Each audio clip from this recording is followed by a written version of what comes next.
ഭൂമിശാസ്ത്ര പഠന ഉപകരണങ്ങൾ. Rain gauge മഴ. അനിമോമീറ്റർ കാറ്റിൻ്റെ വേഗം അളക്കാൻ വേണ്ടി ഉപയോഗിക്കുന്നു. അന്തരീക്ഷമർദ്ദം അളക്കാൻ വേണ്ടി ബാരോമീറ്റർ ഉപയോഗിക്കുന്നു.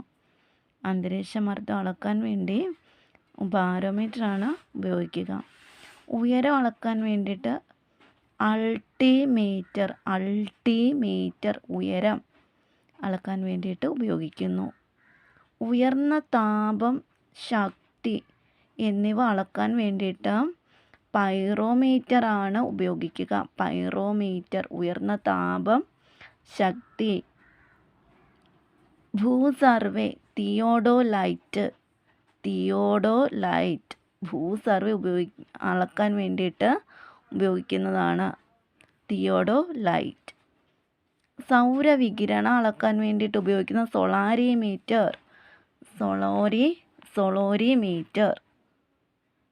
നെഫോസ്കോപ്പ്, മേഘങ്ങളുടെ ഉയരം, ചലനം എന്നിവ അളക്കുന്നതിന് വേണ്ടി, മേഘങ്ങളുടെ ഉയരവും ചലനവും ഒക്കെ അളക്കുന്നതിന് വേണ്ടിയിട്ട് നെഫോസ്കോപ്പ്. ജിയോഡിമീറ്റർ, അതിവിസ്തൃത പ്രദേശങ്ങളുടെ സർവേ അളക്കുന്നതിന് വേണ്ടിയിട്ട് ഉപയോഗിക്കുന്ന ഉപകരണം ജിയോഡിമീറ്റർ ആണ്. മഞ്ഞുപാളികളുടെ കനം, സമുദ്രത്തിൻ്റെ ആഴം എന്നിവ അളക്കുന്നത് എക്കോ സൗണ്ടർ.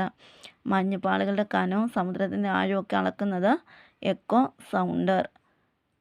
അകലെയുള്ള രണ്ട് സ്ഥലങ്ങൾ തമ്മിലുള്ള ദൂരം അളക്കുന്നതിന് വേണ്ടിയിട്ട് ഉപയോഗിക്കുന്ന ഉപകരണമാണ് ടെല്യൂറോമീറ്റർ. ഏതാ? അകലെയുള്ള രണ്ട് സ്ഥലങ്ങൾ തമ്മിലുള്ള ദൂരം അളക്കുക.